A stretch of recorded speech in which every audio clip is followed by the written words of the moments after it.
ఖర్చు మా మహిళకు ఉండకూడదు. ఒక టీచర్ ఉంది, ఉద్యోగం చేయకపోతాం, ఆ పిల్లకి వచ్చేది ఒక 15,000 రూపాయలు. 15,000 ఇది దీని పర్పస్. దీన్ని మనం ఆర్డర్ని స్ప్రెడ్ చేయాలి.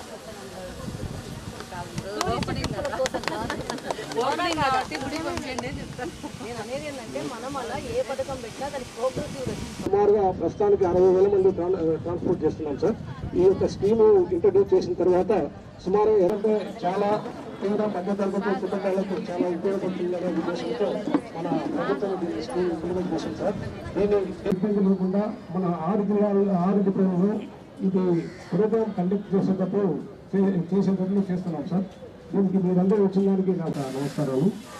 ఈ యొక్క మన జిల్లాలో సార్ 6 డిపోలు ఉన్నాయి. దానిలో సుమారుగా 616 బస్సులు ఉన్నాయి సార్.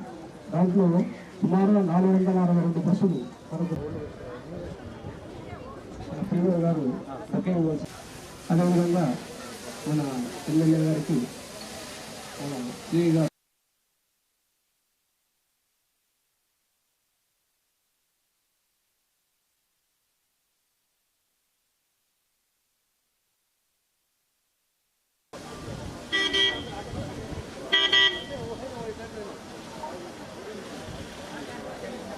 ఇది అందరికీ చాలా సులభంగా అర్థమవుతుందని చెప్పేసి ఇది ఫ్రీ బస్సు అంటున్నాం. డ్రైవర్ ఎవరన్నా కూర్చోను.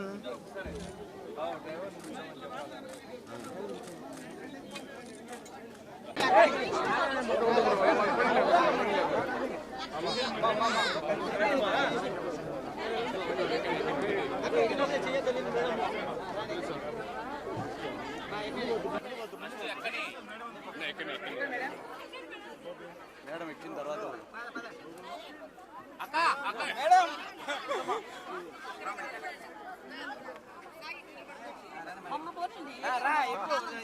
మీకోసమే బస్సు మీరేమన్నా ఎక్కారు కొడతారు మళ్ళీ ఈ రోజు నుంచి బస్సులు ఎక్కుతాను.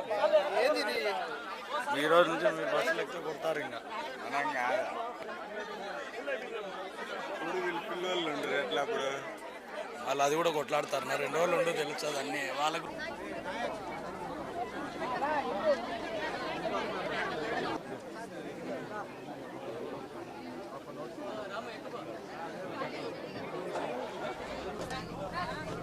బెలూన్లు కనిపిస్తున్నాయి, కొంచెం మొహాలు కనపడదు.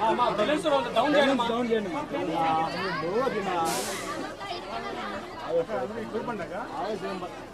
ఆవేశ వల్ల నా లోవ తీయండి. ఆవేశ అది కూడా ఆవేశ లోవ తీయండి.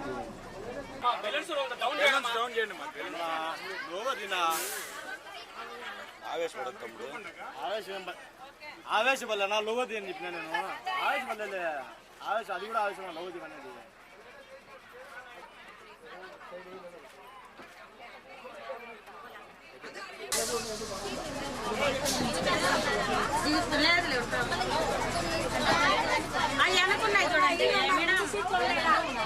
ఇట్లా తిరుగునా కూర్చోండి.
79వ స్వాతంత్ర దినోత్సవ సందర్భంగా ఆంధ్రప్రదేశ్ ప్రభుత్వము మహిళలకి స్త్రీ శక్తి అని ఈరోజు ఫ్రీ బస్సు కార్యక్రమాన్ని లాంచ్ చేయడం జరిగింది.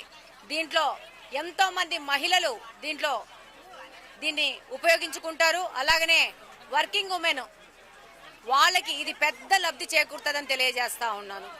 అలాగనే ఈ యొక్క మహిళలు వాళ్ళ సొంత కుటుంబాలకు ఆర్థికంగా వాళ్ళ సపోర్ట్ కూడా ఉండడానికి ఎంతో మంది పని చేస్తున్నారు. వాళ్ళందరూ ఏ పని మీదైనా కానీ ఇతర ప్రాంతాలకు పోవాలంటే వాళ్ళకి ఈ యొక్క ఉచిత బస్సు ప్రయాణం అనేది ఎంతో ఉపయోగపడుతుంది. వాళ్ళు ఈ ప్రయాణానికి ఖర్చు పెట్టుకునే మొత్తాన్ని వాళ్ళ కుటుంబ అవసరాల కోసము వాళ్ళ పొదుపు మార్గాల కోసం ఉపయోగించుకునే అవకాశం ఉంది.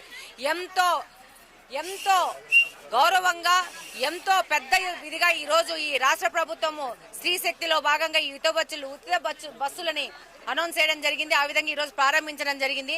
ఏ విధంగా చంద్రబాబు నాయుడు గారు అధికారంలోకి రాకముందు సూపర్ 6 పథకాలు చెప్పినారో అది ఒక్కటొక్కటిగా తీరుస్తూ మహిళలకు, పేద ప్రజలకు, యువతకు సపోర్టివ్ గా ఈ రోజు ప్రభుత్వ పథకాలు ఉన్నాయి. ప్రతి ఒక్కరిని సపోర్ట్ చేస్తూ పేద బలుగు బలహీన వర్గాలకు అండగా ఈ రోజు ప్రభుత్వం నడుస్తోంది.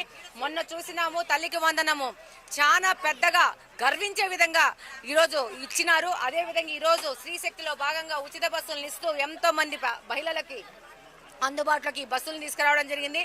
అలాగనే మహిళలు ఈ బస్సులను ఉపయోగించడం ద్వారా రద్దీ పెరుగుతుందన్న ఉద్దేశంతో దాదాపు ఒక్కొక్క బస్ స్టేషన్ లో 30% బస్సులను ఇంక్రీజ్ చేస్తా పోతా ఉన్నారు. అలాగనే మహిళల రక్షణకు అనుకుగా చేయవలసిన ప్రతి ఒక్క కార్యక్రమాన్ని చేస్తున్నారు. సీసీ కెమెరాలు పెట్టడం కానీ, వెబ్ కెమెరాలు పెట్టడం కానీ, అలాగనే ఆర్టీసీ సంబంధించిన ఉద్యోగస్తులకు ఒక శిక్షణ కార్యక్రమాన్ని చేస్తూ మహిళలతో మర్యాదగా ఎలా ప్రవర్తించాలనే దాని మీద వాళ్ళకి శిక్షణ కార్యక్రమాలు చేస్తూ ఒక గొప్పగా ఈ పథకాన్ని తీసుకెళ్తున్నారు. నేను ఆంధ్రప్రదేశ్ లో మహిళలకు అందరికీ విజ్ఞప్తి చేసుకుంటా ఉన్నాను. ఈ పథకాన్ని గొప్పగా ఉపయోగించుకుంటూ దీన్ని అబాసుపాలు చేయకుండా దీన్ని మీ అవసరాలకు, దైనందిన వ్యవహారాలకు, మీ ఉపాధి కోసం పోయే దానికి వాడుకోండి. దీన్ని విజయవంతం చేసే బాధ్యత మనందరి మహిళల చేతుల్లో ఉంది. దీన్ని మిగతా రాష్ట్రాలలో ఈ యొక్క పథకాన్ని అబాసుపాలు చేశారు. అపోజిషన్ పార్టీలో ఉన్న వాళ్ళు దాని మీద వీడియోలు తీసుకుంటా వక్రీకరించినారు. అలాంటి అవకాశం మనము ఆంధ్రప్రదేశ్ ప్రభుత్వంలో ప్రతిపక్షాలకు అవకాశం మనం ఇవ్వకూడదు. ఎవరైనా కానీ మన అవసరాల కోసం మనము ఈ యొక్క రవాణా కోసం ఉపయోగించే ఖర్చు మన కుటుంబం కోసం ఉపయోగించాలని పథకం పెట్టారు. కాబట్టి పగడ్బందీగా ఈ పథకాన్ని వాడుకుంటూ మన యొక్క ఆదాయాలను ఇంకా పొదుపు చేసుకుంటూ మన కుటుంబానికి ఆ డబ్బును ఉపయోగించుకుంటూ ముందుకెళ్తామని మనందరం ప్రతిజ్ఞ చేస్తున్నామా లేదా? ఈ యొక్క స్త్రీ శక్తిని విజయవంతం చేయాల్సిన బాధ్యత మన అందరి మహిళల చేతిలో ఉంది. జై తెలుగుదేశం. ఎంతో ఆనందంగా ఉన్నారు. మళ్ళీ కొత్త స్కీమ్ కూడా ఇంట్రొడ్యూస్ చేశారు చంద్రబాబు నాయుడు గారు. 6 సూపర్ 6లు అన్నీ అయిపోయినాయి, మిగిలింది ఏమీ లేదు. దీన్ని ఆర్టీసీ డిపార్ట్మెంట్ వాళ్ళు ప్రభుత్వానికి చెడ్డ పేరు రాకుండా జాగ్రత్తగా చేస్తే బాగుంటుంది. కొన్ని సూచనలు చేశారు ఎమ్మెల్యే గారు. వాళ్ళు ఆ సూచనలు పాటిస్తే బాగుంటుంది. ఎందుకంటే ఎక్కువగా హెల్త్ పర్పస్ మీదనే గొడవలు ఉంటాయి. దానికోసం ప్రత్యేకంగా బస్సులు ఏర్పాటు చేసుకోవడం మంచిదే. ఆ అమ్మాయి చెప్పింది కరెక్ట్. ఎందుకంటే ప్రతి చోట కూడా మా నంద్యాల లాంటి ఊర్లోనే ఇది పాత కడప, ఇప్పుడు దాదాపుగా 300 సంవత్సరాలు జిల్లా హెడ్ క్వార్టర్. మా దగ్గరనే డైలీ ఎంత ఉన్నాయని ఓపీ నిందాలు కూడా 10-18 రోజులు ఓపీ ఉన్నాయి. ఇంతకుముందు రానికి పోనీకి అవకాశం కలిగిస్తే మంచిదే కదా. అంత పేదవారు ఎవరు ఉన్నవాళ్ళు కాదు. అదేవిధంగా ఇక్కడైతే చాలా ఎక్కువ ఉండొచ్చు. బహుశా వాళ్ళు కూడా అవకాశం అంతా కలిగిస్తే బ్రహ్మాండంగా ఉంటుంది. మహిళల్లో ఒక చైతన్యం వచ్చింది, చాలా సంతోషం. దాని ముఖ్య కారకులు మహానుభావుడు చంద్రబాబు నాయుడు గారు. మీరైతే సూపర్ 6 పథకాలన్నీ అమలు చేస్తూ వెళ్తున్నారు సార్. ఇప్పటికే గతంలో కూడా వీళ్ళు 6 సూపర్ 6 పథకాలు అమలు చేయలేదని వైసీపీ వాళ్ళు చెప్పారు. ఇప్పుడు అన్ని అయిపోయినాయి కదమ్మా. ఇంకా ఏం చెప్తాడు, ఏం దొరకలే. మళ్ళీ నిన్న ఓడిపోయిండు, దాని మీద కూడా ఏం చేసుకుంటాడు. నేను కూడా తిరిగా అక్కడ ఒంటిమిట్టలో 20 మా ఆరోగ్యం కూడా తిరిగిపోయింది. సరే ఏం చేయాలి, ప్రజలకు ఏదైనా చేస్తే కదా. మరి ముఖ్యంగా మైనార్టీకి చెప్తా చరిత్ర. కడపలో హజ్ హౌస్ ఎందుకు కట్టారు తమ్ముడు? ఎక్కడ మనం కట్టాము, దాన్ని కంప్లీట్ చేయాలన్నా ఏమి చేయాలి? పక్కన భారీసాను హజ్ హౌస్ను. 5 ఏళ్ళు సొంత జిల్లా నీది, సొంత ముఖ్యమంత్రి దాని హజ్ హౌస్ని ఏమైనా చేయాలని ఆలోచన దృక్పథం రావాలి కదా. అదే కాకుండా జిల్లాలో ఉండే కంబైన్డ్ జిల్లాలో ఉండే షాదీ ఖాన్లకంతా డబ్బిచ్చా 18-19లో. షాదీఖాన్లు కాకుండా మసీదులకు, ఈద్గాలకు, కబర్స్థాన్లకు డబ్బులు ఇచ్చాం. ఒక్క మసీదుకు వెళ్ళి అన్నీ కూడా 25% అని చెప్పి పని చేయనివన్నీ తీసేసినా అని చెప్పి 100% కూడా తీసేసినాడు. పని జరిగిన కూడా తీసేసినాడు. వాళ్ళ ఖర్చు తీసుకుంటే ఎట్లా? అట్లా పేద వర్గాల మీద తీసుకుంటే వస్తుంది. ఎవరు నా షాదీఖానా నా కోసమా? కాంప్లెక్స్ కట్టించారు దాదాపు 40 సంవత్సరాల కింద, చూసారా లేదా? మదీనా కాలేజ్ అని ఇప్పించా, ఇంకా ఇంజనీరింగ్ కాలేజ్ కూడా ఇప్పించా. సరే ఎవరు మా చేతులు మారినాయి, అది వాళ్ళ సొంత విషయం. కానీ మైనార్టీకి ఇప్పాలని తపన ఆ రోజులు చేయాలనే ఒక ఆకాంక్షతో అప్పుడు మా మిత్రులు రామచంద్ర గారు ఉన్నారు, అందరం కలిసికట్టు పనిచేసాము. వారికి కూడా ధన్యవాదాలు తెలుస్తాం. Thank you. సార్, స్త్రీ శక్తి పథకం ఈ రోజు మొదలైంది. అవును, చాలా సక్సెస్ఫుల్ అయింది. మహిళలు ఎంతో ఆనందంగా ఉన్నారు. మళ్ళీ కొత్త స్కీమ్ కూడా ఇంట్రొడ్యూస్ చేశారు చంద్రబాబు నాయుడు గారు. 6 సూపర్ సిక్స్లు అన్నీ అయిపోయినాయి, మిగిలింది ఏమీ లేదు. ఏదంటే దీన్ని ఆర్టీసీ డిపార్ట్మెంట్ వాళ్ళు ప్రభుత్వానికి చెడ్డ పేరు రాకుండా జాగ్రత్తగా చేస్తే బాగుంటుంది. కొన్ని సూచనలు చేశారు ఎమ్మెల్యే గారు, వాళ్ళు ఆ సూచనలు పాటిస్తే బాగుంటుంది. ఎందుకంటే ఎక్కువగా హెల్త్ పర్పస్ మీదనే గొడవలు ఉంటాయి. దానికోసం ప్రత్యేకంగా బస్సులు ఏర్పాటు చేసుకోవడం మంచిది. ఆ అమ్మాయి చెప్పింది కరెక్ట్. ఎందుకంటే ప్రతి చోట కూడా మా నంద్యాల లాంటి ఊర్లోనే ఇది పాత కడప, ఇప్పుడు దాదాపుగా 300 సంవత్సరాలు జిల్లా హెడ్ క్వార్టర్. మా దగ్గరనే డైలీ ఎంత ఉన్నాయని ఓపీ ఇందాక కూడా 10-18 ఓపీ ఉన్నాయి. అంతమంది రానికి పోనీకి అవకాశం కలిగిస్తే మంచిదే కదా. అంత పేదవారు ఎవరు ఉన్నవాళ్ళు కాదు. అదేవిధంగా ఇక్కడైతే చాలా ఎక్కువ ఉండొచ్చు. బహుశా వాళ్ళు కూడా అవకాశం అంతా కలిగిస్తే బ్రహ్మాండంగా ఉంటుంది. మహిళల్లో ఒక చైతన్యం వచ్చింది, చాలా సంతోషం. దాని ముఖ్య కారకులు మహానుభావుడు చంద్రబాబు నాయుడు గారు. మీరైతే సూపర్ 6 పథకాలన్నీ అమలు చేస్తూ వెళ్తున్నారు సార్. ఇప్పటికే గతంలో కూడా వీళ్ళు 6 సూపర్ 6 పథకాలు అమలు చేయలేదని వైసీపీ వాళ్ళు చెప్పారు. ఇప్పుడు అన్ని అయిపోయినాయి కదమ్మా. ఇంకా ఏం చెప్తాడు? ఏం దొరకలే. మళ్ళీ నిన్న ఓడిపోయిండు, దాని మీద కూడా ఏం చేసుకుంటాడు? నేను కూడా తిరిగా అక్కడ నాకు ఒంటిపేటలో. నా ఆరోగ్యం కూడా తెలిపోయింది. ఏం చేయాలి? ప్రజలకు ఏదైనా చేస్తే కదా. మరి ముఖ్యంగా నేను మైనార్టీకి చెప్తా చరిత్ర. కడపలో హజ్ హౌస్ ఎందుకు కట్టారు తమ్ముడు? ఎక్కడ మనం కట్టాము, దాన్ని కంప్లీట్ చేయాలన్నా? ఏమి చేయాలి? పక్కన భారీశ్వరం హజ్ హౌస్ను 5 ఏళ్ళు సొంత జిల్లా నీది, సొంత ముఖ్యమంత్రివి. దాని హజ్ హౌస్ని ఏమైనా చేయాలని ఆలోచన దృక్పథం రావాలి కదా. అదే కాకుండా జిల్లాలో ఉండే కంబైన్డ్ జిల్లాలో ఉండే షాదీఖాన్లకంతా డబ్బిచ్చా 18-19లో. షాదీఖాన్లు కాకుండా మసీదులకు, ఈద్గాలకు, కబర్స్థాన్లకు డబ్బులు ఇచ్చాం. ఒక్క మసీదుకు వెళ్ళి అన్నీ కూడా 25% అని చెప్పి పని చేయనివన్నీ తీసేసినా అని చెప్పి 100% కూడా తీసేసినాడు. పని జరిగిన కూడా తీసేసినాడు. వాళ్ళ ఖర్చు తీసుకుంటే ఎట్లా? అట్లా పేద వర్గాల మీద తీసుకుంటే వస్తుంది. ఎవరు నా షాదీఖానా నా కోసమా? కాంప్లెక్స్ కట్టించారు దాదాపు 40 సంవత్సరాల కింద, చూసారా లేదా? మదీనా కాలేజ్ అని ఇప్పించా, ఇంకా ఇంజనీరింగ్ కాలేజ్ కూడా ఇప్పించా. సరే ఎవరు మా చేతులు మారినాయి, అది వాళ్ళ సొంత విషయం. కానీ మైనార్టీకి ఇప్పాలని తపన ఆ రోజులు చేయాలనే ఒక ఆకాంక్షతో అప్పుడు మా మిత్రులు రామచంద్ర గారు ఉన్నారు, అందరం కలిసికట్టు పనిచేసాము. వారికి కూడా ధన్యవాదాలు తెలుస్తాం. థ్యాంక్ యూ అమ్మా.